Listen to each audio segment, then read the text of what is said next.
Pada babak pertama ini, video kami memaparkan tentang watak seorang guru yang memberikan penjelasan tentang jenis ayat, yaitu ayat seruan dan ayat perintah.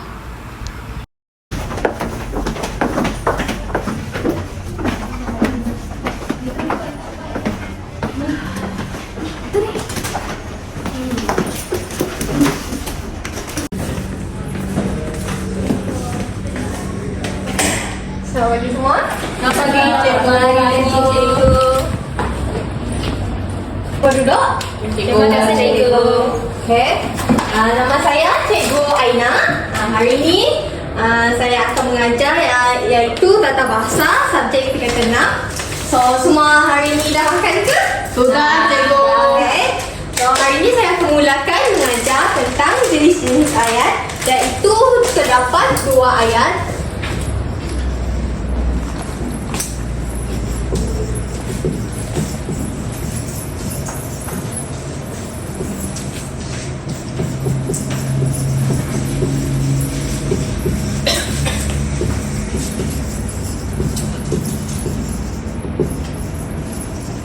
Okay, pertama sekali saya akan mengajar tentang jenis ayat seruan, iaitu ayat seruan ialah maksud dia diucapkan menggunakan nada atau intonasi seru. Sebagai contohnya, tujuan ayat ini adalah untuk melahirkan satu perasaan, iaitu keadaan suka, duka dan sebagainya. Antara salah satu contoh ayat seruan ialah aduh.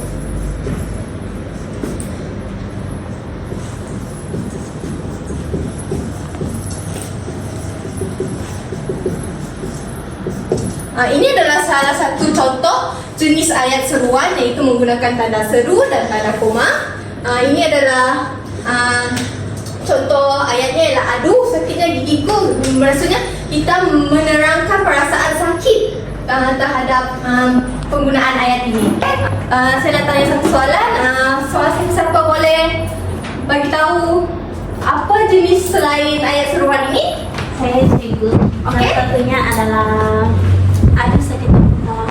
Okey, bagus. Itu adalah salah satu jenis ayat seruan. Okey.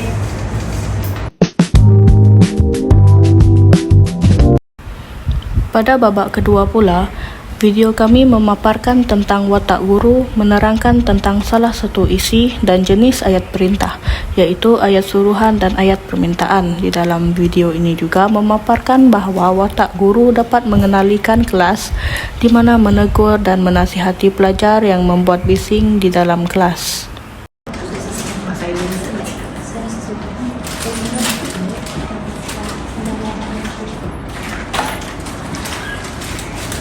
Okey kelas, saya beri tumpuan. Okey, hari ini kita mau belajar tentang ayat perintah. Ayat perintah ialah ayat digunakan untuk menimbulkan tindakan atau gerak balas tertentu daripada pendengar. Untuk pengetahuan pelajar semua, ayat perintah terbagi kepada 4. Manakala hari ini cikgu mau terangkan 2 sahaja, iaitu ayat suruhan dan ayat permintaan. Yang pertama, ayat suruhan adalah ayat digunakan untuk memberi arahan. Sebagai contoh, duduk di situ. Itu merupakan contoh bagi ayat suruhan. Okey, selain itu, ayat suruhan boleh menggunakan partikel la. Kamu dua? Berapa? Kami sedang berbincang, cikgu. Ya, Bincang apa? Apa yang cikgu ajarkan tadi? Kamu dua jangan cakap Baik, cikgu. Lepas ni, terlama lagi kita mau ulangan Sam. Baik, cikgu. Jangan mau main. Cikgu mau markah kamu tinggi daripada sebelum ni. Kamu semua mesti dapat A. Kalau tak dapat, jaga kamu orang. Fokus ya. Okey, cikgu, maaf. Kamu dua aku sama. Fokus. baik cikgu. Okey, sambung tadi. Ayat suruhan boleh menggunakan partikel la untuk melembutkan ayat perintah. Okey, senang saja untuk kita menghafalkan ayat suruhan. Ujung dia mesti ada perkataan la. Okey, bagi kedua ayat permintaan. Ayat permintaan untuk meminta atau memohon seorang bagi melakukan sesuatu untuk penutur. Contoh ayat permintaan adalah tolong tutup tingkap itu. Okey. Ada soalan? Boleh tanya? Cikgu, saya ada. Tanya. Saya ingin menanyakan Bilakah ayat perintah ini digunakan? Oke, bagus soalan kamu Tania. Seperti yang saya jelaskan tadi, ayat perintah digunakan untuk menimbulkan tindakan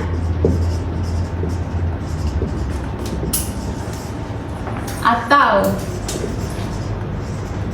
gerak balas tertentu daripada pendengar. Oke, pelajar semua, kamu boleh tulis notanya di penting. Mana tahu nanti ada soalan tanya nih. Baik, Ditulis ya. Oke.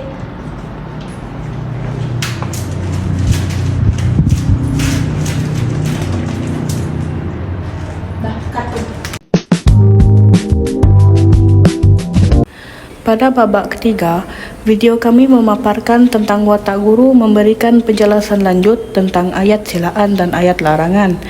Dalam masa yang sama, watak guru melaksanakan aktiviti berkumpulan dan memberikan maklum balas terhadap hasil kerja kumpulan pelajar. Selamat pagi kelas.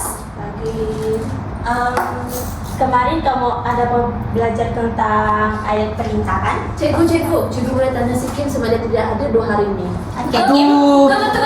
Dia tidak hadir. Hadir dong. apa 2 ayat perintah yang hari itu pernah kuraikan? Maksud ayat perintah ialah ayat yang diucap dengan tujuan menimbulkan sesuatu tindakan. Itu saja dari saya, Cikgu. Ada 2 lagi. Apa? Hari itu kan ada kemarin ada diterangkan ada 2 ayat. Oke. Saya itu ayat suruhan. Ayat ini digunakan untuk memberi arahan. Selepas itu ayat permintaan. Ayat permintaan berfungsi untuk meminta dan memohon seseorang untuk melakukan sesuatu untuk penuntut.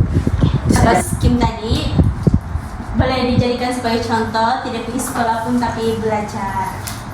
Oke, hari ini saya akan terangkan 2 lagi, yaitu ayat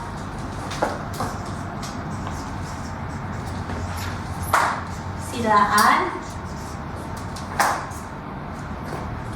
dan ayat larangan.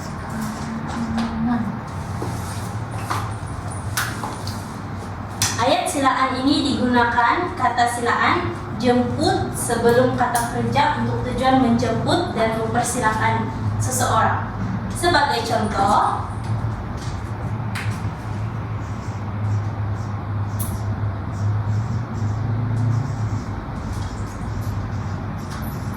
silalah masuk. Ini adalah contoh daripada silaan, ayat silaan. Ayat larangan pula, dia bermaksud digunakan untuk menghalang seseorang untuk melakukan sesuatu perkara. Sebagai contoh,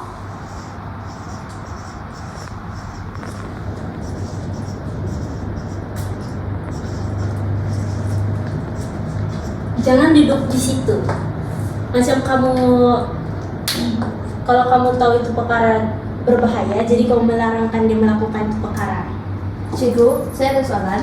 Oke. Adakah ayat larangan hanya menggunakan kata harap dan kata jangan sahaja dalam pada awal ayat? Oh, tidak semestinya, sebab ayat larangan ini adalah ayat umum. Jadi boleh digunakan pelbagai ayat depan dia. Tapi macam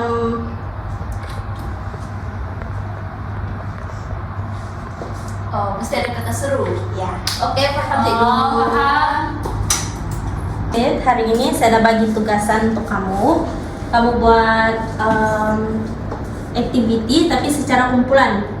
Sini ada 4 orang, jadi 2 orang, 2 orang. Oke, Cikgu. Oke. Buat ayat Kita ada buat apa, Cikgu?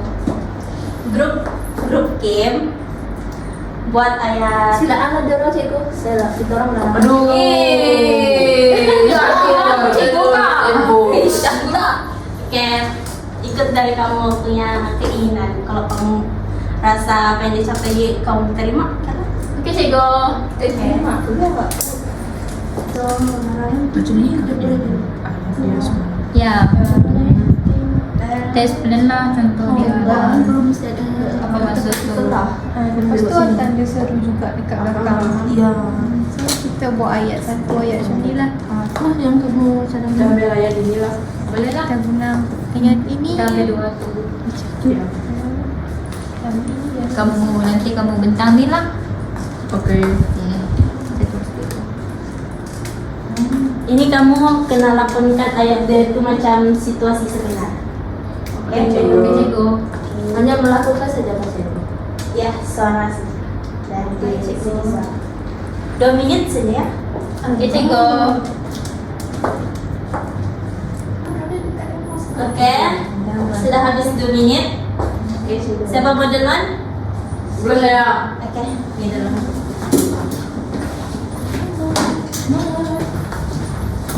Selamat pagi kelas dan Cikgu Mar. Pada pagi ini saya dengan Tasha akan melakukan bagaimana intonasi ayat larangan. Duduk di situ Tasha. Oke, bagus. Kim. Sekarang kumpulan Eli. Selamat pagi kepada anak-anak yang kami sayangi dan Cikgu Mar. Hari ini kami akan membentangkan satu laporan tentang ayat silaan. Jom sini. Oke, 1, 2, 3. Cepat masuk ke dalam rumah saya. Betul. Okey, itu saja daripada kumpulan kami. Bagus. Ya, dah boleh lulus. Dengan kamu semua sebab hari ini kamu beri kerjasama yang bagus dan kamu punya laporan tadi memang bagus. Yeay. Boleh lulus.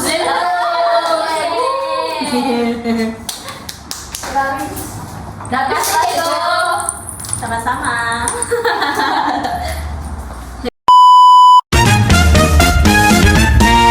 Kami baru. Tapi tingkat kedek untuk menimbulkan tindakan dan gerakan tentu kedek daripada pendengar. Halo. Dari mana?